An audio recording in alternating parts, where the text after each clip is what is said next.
How are we doing? Right, skid steers. Back in the 1950s, the Keller brothers invented a little three-wheel skid steer loader. Not long after that, they went into a manufacturing agreement with Melrose, and by 1960 they had designed and perfected the four-wheel skid steer concept that we all recognise today, and they called that Bobcat.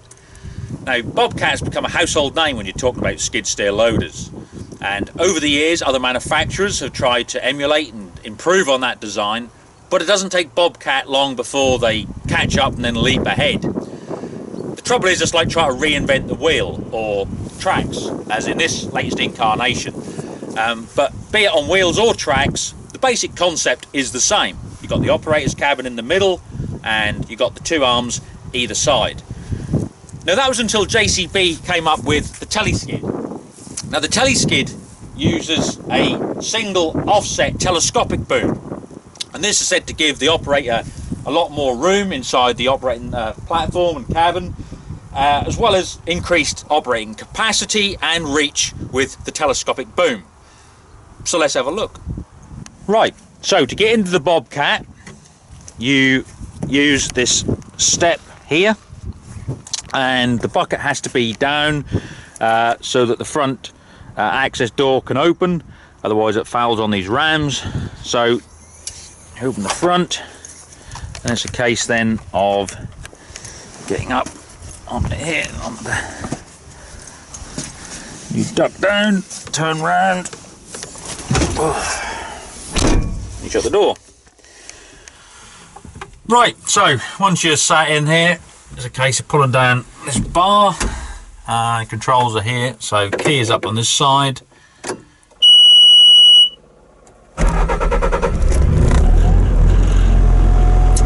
Up, and you've got a safety button that you've got to press, so everything becomes active. This one, you got another one for the auxiliaries to operate the grapple, and we're away.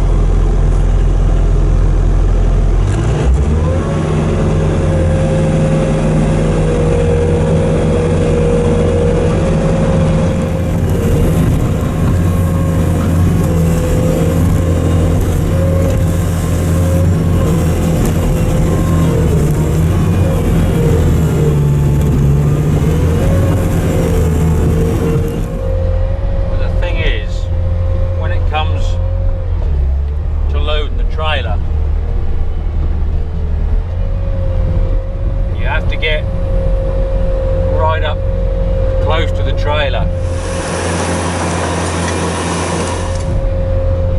and then look up there, and that's when you get over the edge.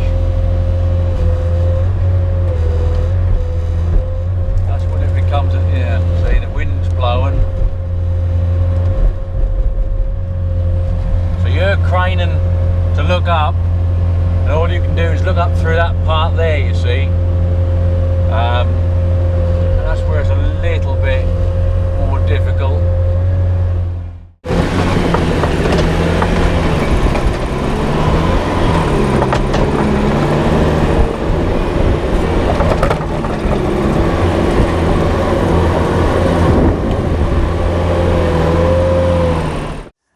Right, with the JCB, you go inside as you would on most machines and telehandlers and so on and so forth. Door opens nice and wide. There's a step there, but you've got a handle here. And you just basically up on the track, swing yourself in. You've got grab handle there. Door shuts.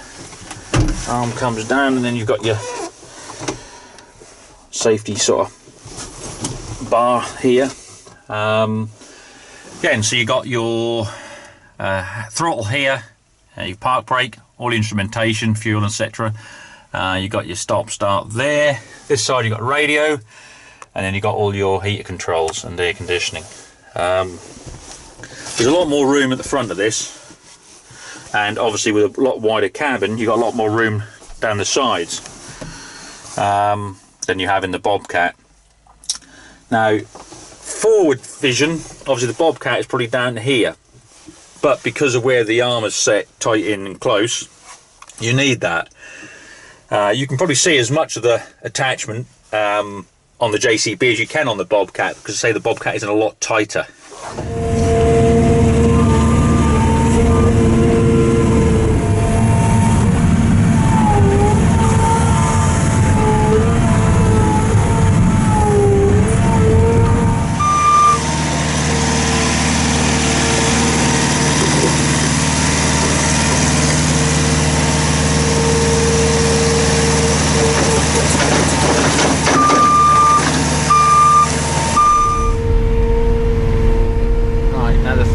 I can put the boom out and I can get above the heaped muck that's in the trailer. I can see through there and I can still see it here. So I can then come up to the trailer. I'm in about the middle of the trailer now and I'm nowhere nearer. That's the beauty of this.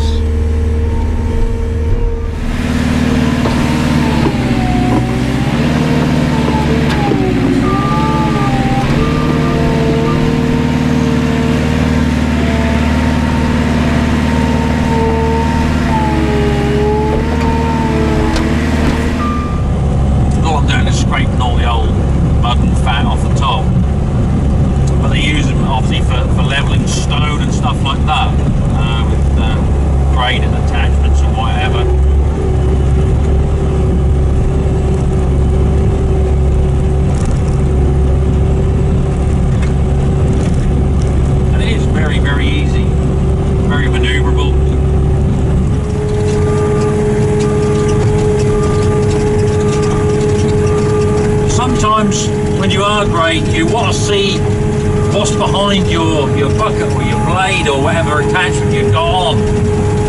With a Bobcat, you know, all skid steers really, once you've got the actual arm down and your bucket curls back or your blade, you can't really see too much of what's going on there. Again, this is where this comes into its own. Now, I can watch exactly what's going on.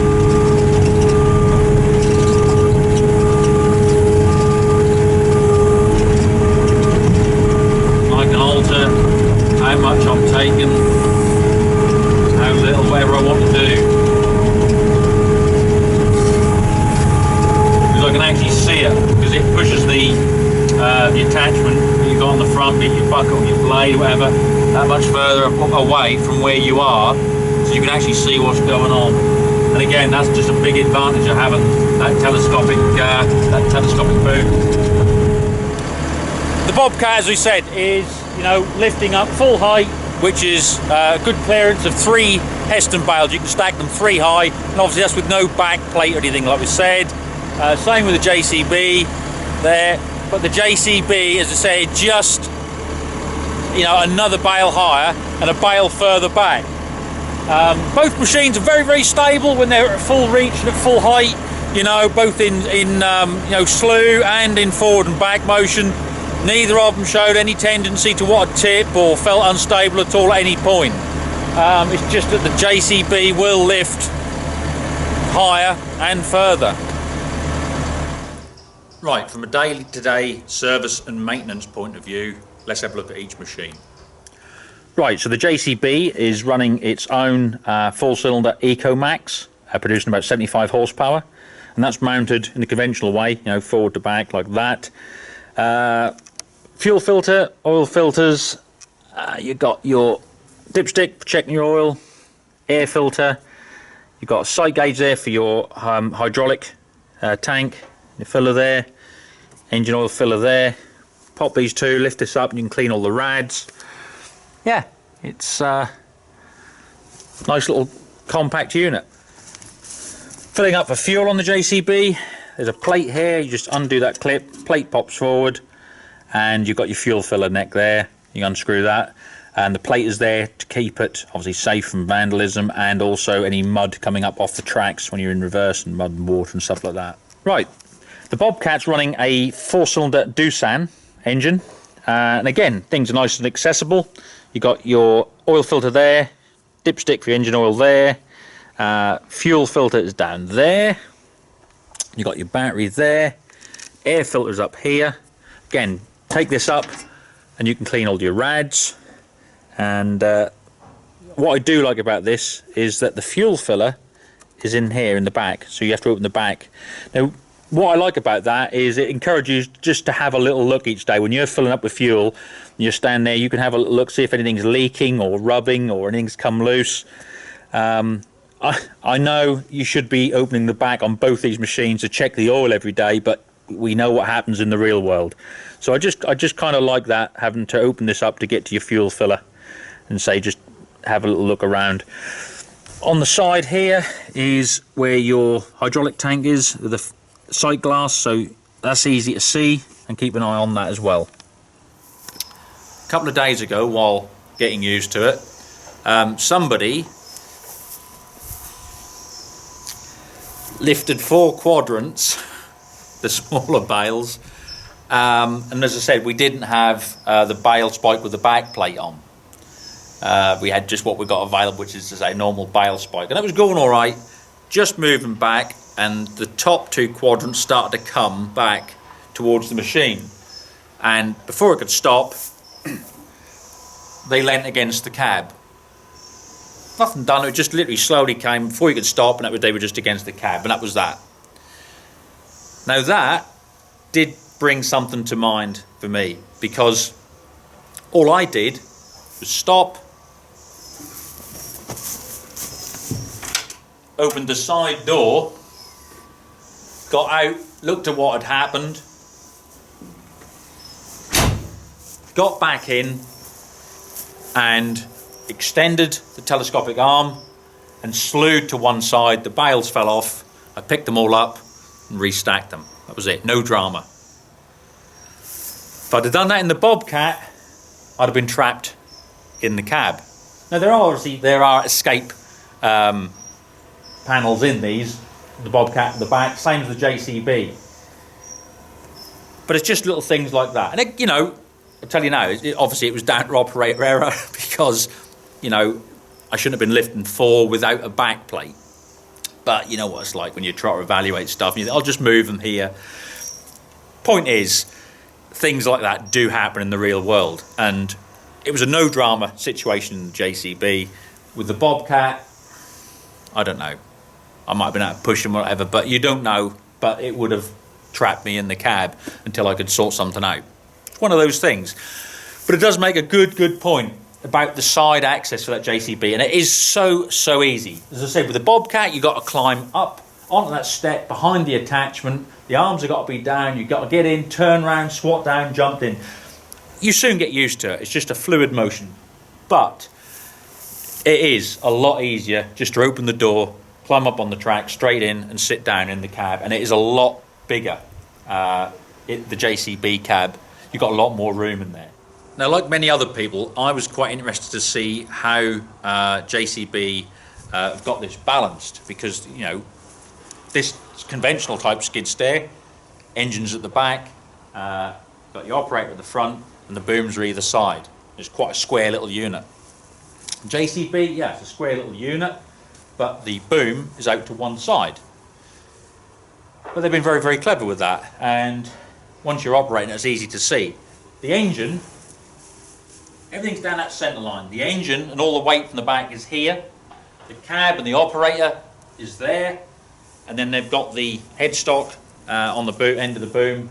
It goes round and it's all flared up. So everything, all the weight is at the centre. Basically, the boom is only half of the whole machine because everything else is over to that side. It just works. You know, the people have said to me about, well, what about if you had like 3 or 4 ton on the, why would you put 3 or 4 ton, try and lift that? What are you thinking of? Yeah, well, what about the Teleskid? If you put that boom right out and went over some rough ground with up in the air, why would you do that? Now, you guys that run these day in and day out, you'll be able to get into both these machines and you'll sort of say, actually, I like this, or I prefer this, or I'm not keen on that, or do this, or whatever. The easiest way to see that for yourselves is to get one on demo.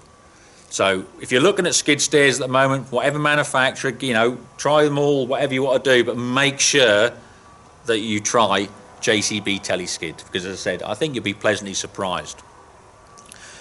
Well, I've certainly enjoyed this anyway, and it's been something different for me. I hope you have as well. As I said, there's, you know, tons of other things you can do and look at and questions to be answered, so you say the easiest way is to try one yourself.